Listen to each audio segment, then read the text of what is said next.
What's up? What's happening? It's the one and only Jeff Axel, leaving haters that stink like pterodactyls. With a quarantine edition, Pizza Hut logo, fro, no shave, no filter, no fucks given. Hope y'all being safe. Wearing the mask and gloves and social distancing and things of that nature.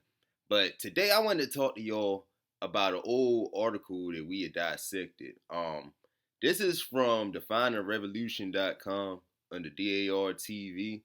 We had a discussion a few years ago about the best and the worst of black fathers throughout black sitcom history. We have a trash tier, then we have a middle tier, then we have the elite tier. I'm going to start off with the trash tier. And first of all, I know this show was on for about like 11 years. I want to say it was about 10 seasons or so. They had hella characters in and out. They had a whole daughter go upstairs and never come back down out the motherfucker. But Family Matters. Carl Winslow and his son Eddie were grade A weenies, if we're going to be honest. Like, Carl Winslow stayed getting disrespected. You won't have a gang called the Dragons not only destroy your sister-in-law's place, but then put hands and feet on Eddie Winslow, your son. Just no respect. You supposed to be a sergeant. The streets was just out here disrespecting the fuck out you. Then you had a neighbor that was just vandalizing the hell out your house for real and harassing your daughter. You ain't pull out the burner one time to scam at least. Could have been an empty chamber, but you just let him do it with no consequences at all. Then you had the motherfucker live with you, just running up your electric bill with transformation chambers and shit like that. Living rent free. That was insane. Speaking of living rent free, you had Aunt Rachel. She had a restaurant or whatever. She was there for like 2 years and then just went to live her best life and left little Richie behind. That's another tab to weak ass Carl Winslow's bill and shit. So it's like, man, you just didn't put your foot down at all. Then he had like a racist supervisor who went in his fridge and drank his beer and was like making sandwiches and shit. Didn't even chip in on nothing. So it's like, man, Carl Winslow was the boss of all losses, if we're going to be honest for real. Another person that joins him in the trash tier gotta be Frank Mitchell with his flat top. The issue with Frank Mitchell with his flat top, he wanted to be all stern and everything. But it's like, bruh, you got a lot of skeletons in your closet. First of all, Mo to the E to the was a hoe, if we gonna be honest. She had like 8 boyfriends before she graduated. If that was reality, she would have had like a pregnancy scare with one of them dudes, especially Q. Like, she got caught with 2, 3 niggas in the whole bedroom. That's crazy. Then you had Miles, who was out here not getting attention, 13 years old, and he just smoked weed in the bedroom. Ironically, he got jammed up in Arizona for weed. You could have put a wet towel by the bathroom door. Like, you don't do it in the bedroom. Like, that's a rookie mistake. I don't care how old you are. Like, to smoke in the bedroom, like, with no fan by the window at least. Like, come on, Miles. No wonder you got jammed up in real life in Arizona. And then to top off the scumbag extraordinaire behavior from Frank Mitchell and his flat top, you had Dorian, who he claimed was his nephew. And he ran with his lie for 17 years. But he cheated on his original wife and had a whole love child that claimed he was his uncle. So it's like, man. And let's talk about Brother Saturn for a second. You got a whole car company, but you have one employee that was with Andell, who was cool with your daughter as a grown woman. It's like, come on, man. Like, Frank Mitchell was moving choppers and dope through Brother Saturn. You always going on conventions, but you ain't got no W-2s. It's a lot of evil in that flat top and sweater vest combo. Frank Mitchell is just bad news overall. Now, for the middle tier, I asked everybody to separate pill popping Cosby from Heathcliff Huxtable for real. Heathcliff Huxtable was a father of 5, and he married another affluent black woman. I love the image that the Cosby Show portrayed, but there was a lot of shit about that thing that wasn't realistic. The worst thing I think somebody did on there was Vanessa going to Baltimore for a concert or something along those lines. Like, and I really wasn't feeling how in the later seasons when Theo found out he was dyslexic and Heathcliff Huxtable, who was ironically a doctor, tried to brush it off like it was something minor or he was making an excuse and he wasn't on the level that he wanted him to be. But let's be honest about some of the things that weren't realistic. They lived in Queens, New York in the 80s.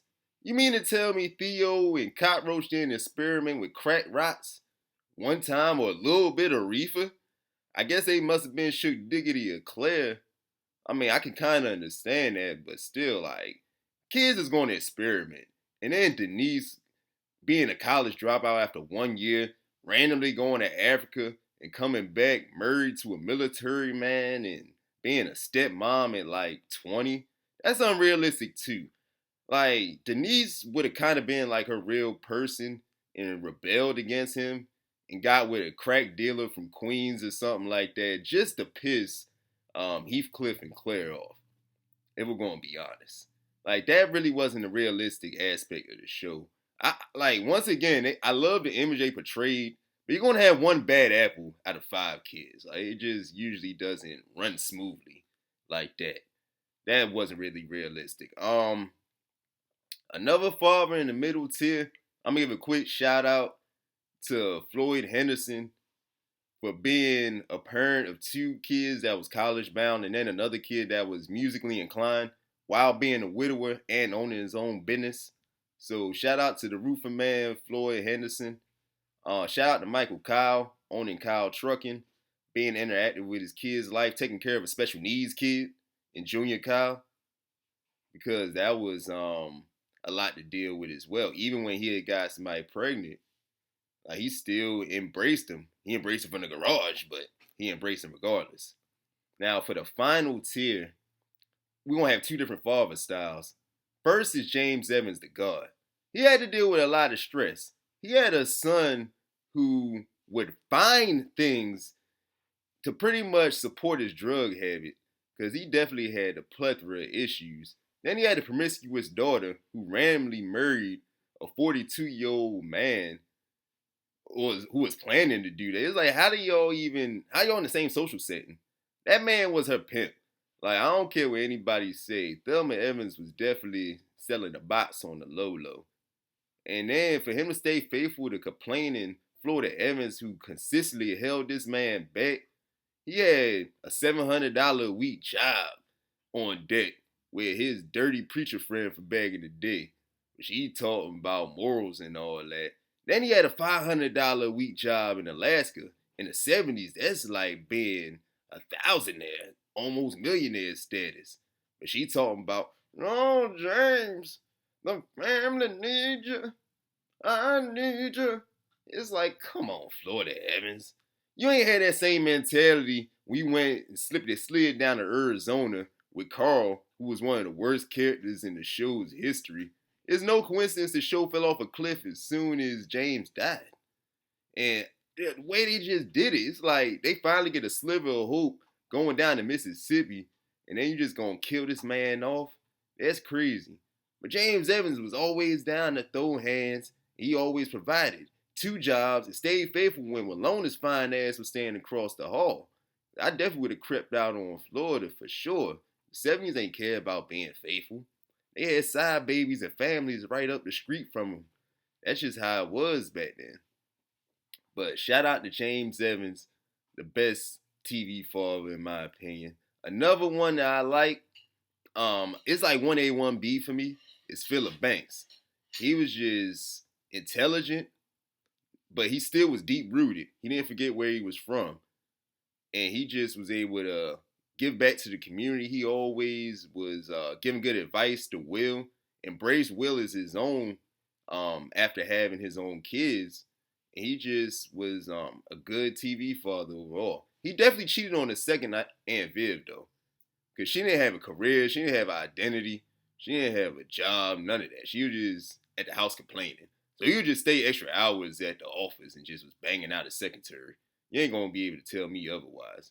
And back to good times. I mean, shout out to James Evans for having 2 jobs, but he didn't have no right to be judgmental of Thelma's boyfriends. Because I remember one episode, you had a man that was working at a gas station, and James was sitting here working at a car wash. And what was the other one? It was a car wash and washing dishes. He's all about, no man that works at the gas station should murder my daughter. It's like, brother, his job's better than both of yours. I'm gonna need you to relax. But once again, shout out to him being a hard worker. I wish they would have let him use his trade. He had got a trade one episode. They should have let him use that and cook a little bit. But they always want to see a black man struggle back then. But James Evans and Philip Banks are the two best. Once again, you got the top tier with them two. Then you got Heathcliff Huxtable, Floyd Henderson, and Michael Kyle in the middle tier. And then in the trash tier, you got Frank Mitchell in his flat top and Carl Winslow, the weakest cop of all time. Also, shout out to the Bernie Mac show. Uncle Bernie taking in his 3 nieces and nephews due to his sister being on drugs. Shout out to Julius from Everybody Hates Chris. Although he was cheap, he worked 2 jobs and was able to still interact with his kids at a decent amount. Although he had slept during a lot of the day, but Julius, he was a dope father. It hasn't been as many black fathers on TV as much, but that imagery is always dope, and we need to see that represented. So, shout out to the black TV sitcom fathers. Shout out to the producers and writers who had kept it real for the most part. Me on IG, Jeff Axel Comedy. Follow me on Twitter, Unstoppable Ax. And follow me on Facebook, Jeff Axel Comedy. We're going to have more videos of this nature. Hope y'all enjoyed it. Appreciate y'all. Quarantined edition. Pizza Hut logo through. I don't care. Like, we living good, living great. We out here. Woo!